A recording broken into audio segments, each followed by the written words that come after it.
la chimiothérapie m'a précipitée en ménopause accélérée. Et j'ai dû... Bonjour, je suis Stéphanie Guibert, docteur en pharmacie, investie dans l'aventure Joista. Aujourd'hui, je voulais vous parler d'un sujet très personnel, le cancer du sein, dans le cadre d'Octobre Rose.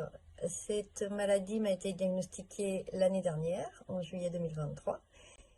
Passé par le parcours classique, chirurgie, chimiothérapie, radiothérapie. Et aujourd'hui, je suis en rémission. Tout va bien, rassurez-vous.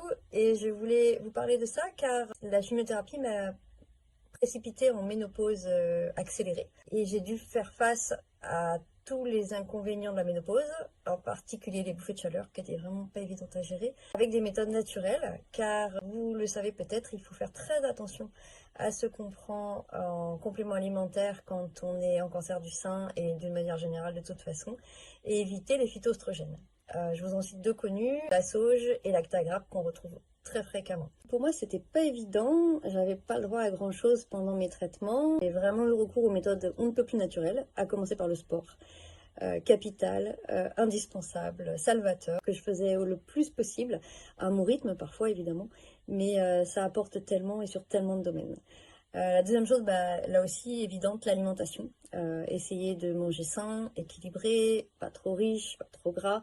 Là encore, ça apporte à la fois, ça va vous aider pour les bouffées de chaleur, pour la ménopause, mais ça va vous aider à être en bonne santé d'une manière globale. S'hydrater aussi, très important. Et ensuite, quelques plantes, mais j'avais pas grand-chose.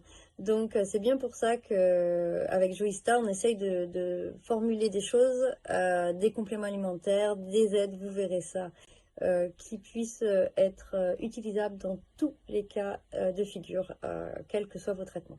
Et donc je finis en vous invitant à vous faire dépister si ça n'est pas fait régulièrement. Pensez à aller tous les ans chez votre gynécologue, c'est vraiment important. Et pensez vraiment à l'importance de l'autopalpation. On refera une vidéo sur ce thème un peu plus tard. C'est souvent vous, mesdames, qui vous rendez compte d'une anomalie. Donc ayez confiance en vous et si vous sentez des choses anormales, surtout parlez-en aux professionnels de santé qui vous entourent.